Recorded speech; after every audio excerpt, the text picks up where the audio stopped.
Hello and welcome students, আশা করি তোমরা সকলেই খুব ভালো আছো। জ্ঞানজ্যোতি কোচিং সেন্টার পক্ষ থেকে তোমাদের সবাইকে আরো একবার স্বাগত। তো আমি মীরা ম্যাম, আমি আজকে তোমাদের সেমিস্টার থেকে বাংলা বিষয় থেকে আবার একটি নতুন টপিক নিয়ে চলে এসেছি। আজকে আমি যেটি নিয়ে আলোচনা করব সেটা হচ্ছে তোমাদের ছেদ কাকে বলে। ঠিক আছে, ছেদ কাকে বলে এর সংজ্ঞা, বৈশিষ্ট্য এবং উদাহরণ সহ কিন্তু আমি বিস্তারিতভাবে আলোচনা করব। আলোচনাটি শুরু করার পূর্বে তোমাদের ছোট্ট করে একটা ইনফরমেশন দিয়ে রাখি। দেখো বোর্ডের কর্নারে তোমরা দুটো নাম্বার দেখতে পাচ্ছ, এটা হচ্ছে আমাদের Gyanjyoti coaching centre official helpline number.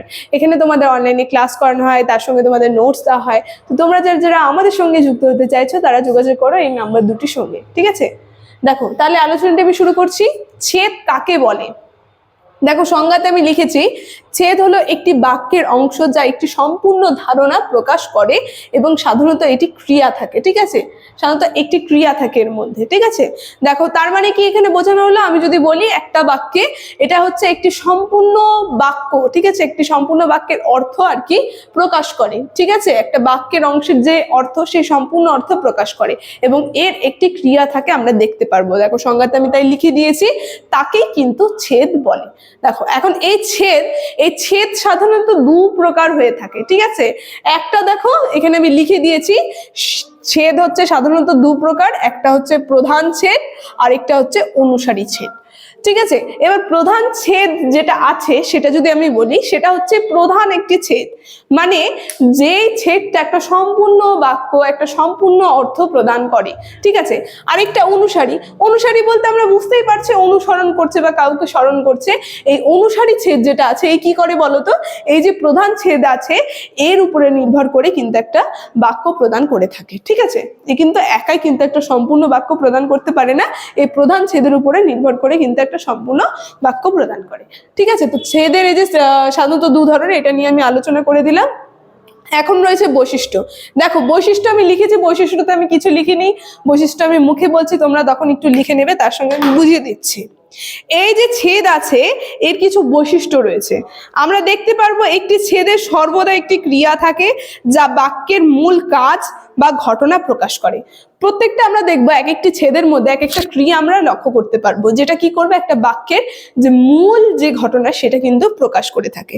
ঠিক আছে, তারপরে বলেছে প্রধান ছেদে একটি সম্পূর্ণ অর্থ প্রদান করে, সেখানে অনুসারী ছেদ প্রধান ছেদের উপরে নির্ভরশীল হয়ে নিজে তা সম্পূর্ণ অর্থ প্রদান করে না। ঠিক আছে, মানে এই যে এখানে আমি বললাম এই যে দু ধরনের ছেদ, এই প্রধান ছেদ কিন্তু একটা সম্পূর্ণ বাক্য প্রদান করবে। ঠিক আছে, সম্পূর্ণ বাক্যের অর্থ প্রদান করবে, কিন্তু অনুসারী ছেদ কি বলতো, একাই একটা সম্পূর্ণ বাক্য প্রদান করতে পারে না, সে এটার উপরে নির্ভরশীল হয়ে থাকে। ঠিক আছে, এটার উপরে নির্ভরশীল হয়ে থাকে এবং একাই নিজে সম্পূর্ণ অর্থ কিন্তু প্রদান করতে পারে না। তো প্রধান ছেদ স্বতন্ত্র ব্যবহার করা যায় এবং এটি একটি পূর্ণাঙ্গ বাক্য গঠন করে। ঠিক আছে, এই প্রধান ছেদকে আমরা দেখবো এর সম্পূর্ণ আমরা স্বতন্ত্রভাবে ব্যবহার করতে পারবো, আর এটি একটা পূর্ণ বাক্য গঠন করতে পারবে। ঠিক আছে, গঠন করে থাকে। দেখো বৈশিষ্ট্য হয়ে গেল, এখন উদাহরণ নিয়ে আমি বলছি। দেখো এখানে উদাহরণে আমি লিখেছি প্রধান ছেদ। ঠিক আছে, রাহুল স্কুলে যায়। এখানে বলেছে রাহুল স্কুলে যায়, তো কে স্কুলে যায়? ক্রিয়াটা আমরা বুঝতেই পারছি কাকে উদ্দেশ্য করে হচ্ছে, রাহুলকে বলছে, রাহুলকে বলছে যে রাহুল স্কুলে যায়। ঠিক আছে, তো এইখানে আমরা দেখবো এটি হচ্ছে প্রধান ছেদ, মানে এখানে আমরা সম্পূর্ণ অর্থটা বুঝতে পারছি যে রাহুল কি করছে, রাহুল স্কুলে যাচ্ছে। এটা একটা স্বতন্ত্র বাক্য বা স্বতন্ত্র অর্থ কিন্তু প্রদান করছে। এখন দ্বিতীয় নম্বরে আমি উদাহরণ দিয়েছি এই অনুসারী ছেদের। দেখো অনুসারী ছেদেতে আমি লিখেছি যখন সে স্কুলে যায়।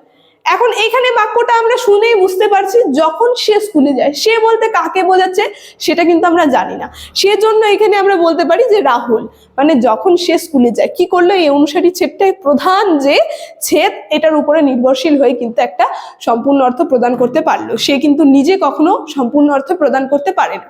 তো এর উদাহরণে আমরা বলতে পারবো যখন সে স্কুলে যায়, এই যে অনুসারী ছেদ এই সম্পূর্ণ বাক্যের অর্থ প্রদান করতে পারে না। ঠিক আছে, একে স্বতন্ত্রভাবে ব্যবহার করা যায় না।